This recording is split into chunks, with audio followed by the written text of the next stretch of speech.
A human soldier and a cold alien girl shared one tent on a frozen planet. The first thing I remember about her was the sound, not of her voice but of her breathing.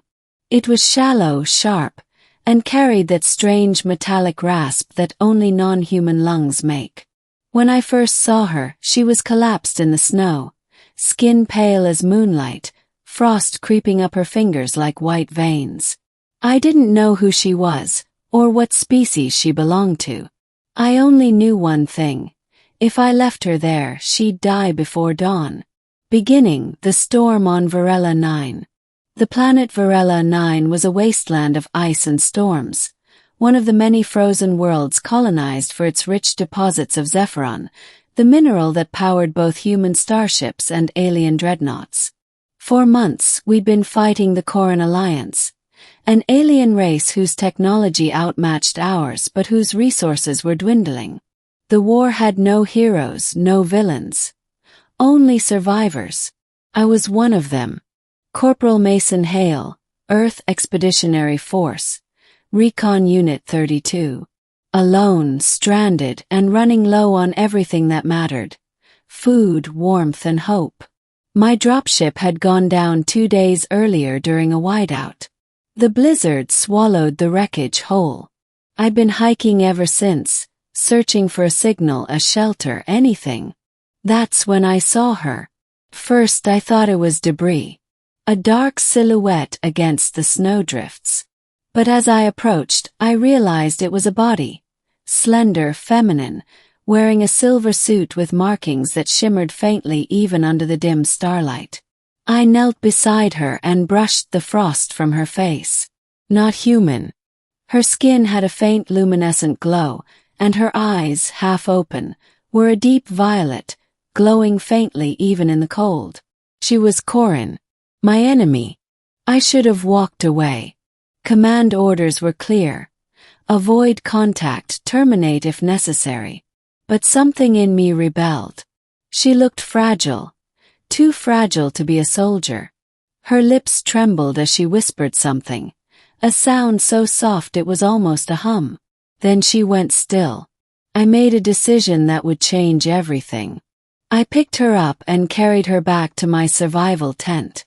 The tent shared shelter. The tent wasn't much. A collapsible military shelter rated for temperatures down to -90 degrees Celsius.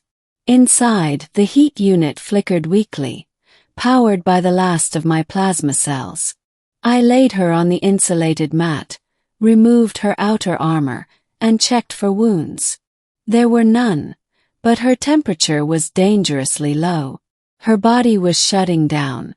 I didn't know much about Coran physiology, but I knew one thing. She was freezing to death. So I did the unthinkable. I removed my own jacket and wrapped it around her. Then I pressed close, trying to share what little warmth I had left. Her skin was cold, unnaturally cold. And yet, beneath that icy surface, I could feel something faintly pulsing like a second heartbeat. After a few minutes she stirred. Her eyes fluttered open, glowing softly in the dim orange light.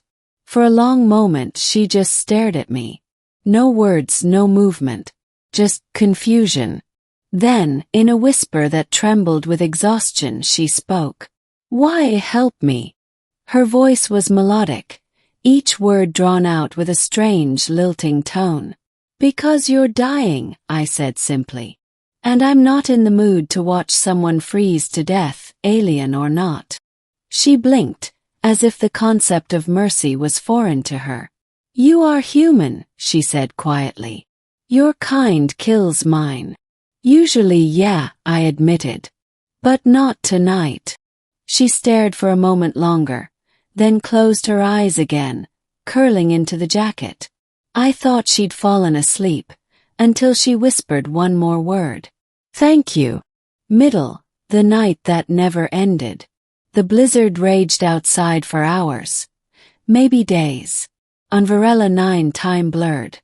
The storm swallowed the sun, and the cold made everything slow. Inside that tent, though, something began to thaw. She told me her name was Sarai, a scout from the Koran fleet, shot down by the same storm that wrecked my ship. She was alone too, stranded, cut off from her people. Her translator was damaged, so her speech came in halting bursts. But somehow we understood each other. She explained that Koran weren't built for cold. Their bodies relied on biothermal cores that converted sunlight into energy. On this frozen world, she was as helpless as a human in a vacuum. I shared my rations with her. She refused at first, until hunger won the argument. We sat in silence, listening to the howling winds batter the tent. The heat unit flickered weakly between us, casting our shadows against the fabric walls. "Your people," she said after a long pause. "You fight because you fear us. And yours fight because you think we'll take what's yours," I replied. She tilted her head, studying me. "And what do you think?" I sighed. "I think we both stopped asking why a long time ago." That made her smile, faint but genuine. "Perhaps," she said softly, "you are not like the others." Neither of us slept much that night. The cold was relentless, and the tent shuddered with every gust. But each time the wind grew louder, Sarai would inch closer, instinctively seeking warmth. By morning, or what passed for morning, she was sleeping against me, her faintly glowing skin illuminating the darkness. For the first time in months, I didn't feel alone. The warning. On the second day, my comlink crackled to life. Static at first, then a faint voice. "This is command to Recon Unit 32. Hail, do you read? Respond." I grabbed the receiver. "This is Hail. I'm alive, stranded at Grid C7 near Ridgepoint Delta.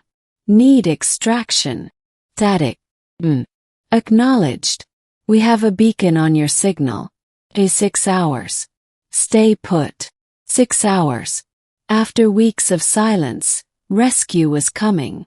But Sarai had heard everything. Her expression darkened. "Your kind is coming," she said softly. "They will not let me live." I hesitated. "I can hide you. Maybe." "No," she interrupted. "Your soldiers will scan the area. They will find me. And they will kill me." She looked at me, not with anger but sorrow. "You saved me.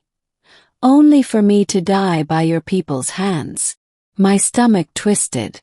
She was right. To command, she was an enemy combatant. If they found her, they'd shoot her on sight. But I couldn't just let that happen. "There's a cave system under the ridge," I said quickly. "If we move now, we can hide until they leave." Sarai hesitated. "Why risk this?" "Because you're not my enemy anymore," I said. "Not after this." The escape. We packed what little we had. The heat unit, some rations, and the emergency lamp. The storm outside had calmed, but the air was razor-sharp, slicing through our suits.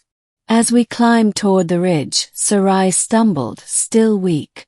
I caught her arm. Her skin was warmer now, the faint glow beneath it stronger. "You're healing," I said. She nodded. "Your warmth. It restored me. Koran energy feeds on life heat. So I'm basically your portable heater," I joked. She smiled. "Yes, a very kind one."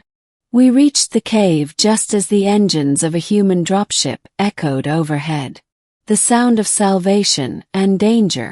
I watched through a gap in the rocks as the rescue team landed near the tent. They moved quickly, scanning, searching. "Stay quiet," I whispered. But then the worst happened. My communicator beeped. I'd left it on. A soldier's voice came through. "Hail, we've got your signal. Where the hell are you?" Sarai's eyes widened in panic. "They'll come." I turned the device off, but it was too late. The scanners were sweeping toward our position. "Run," I said.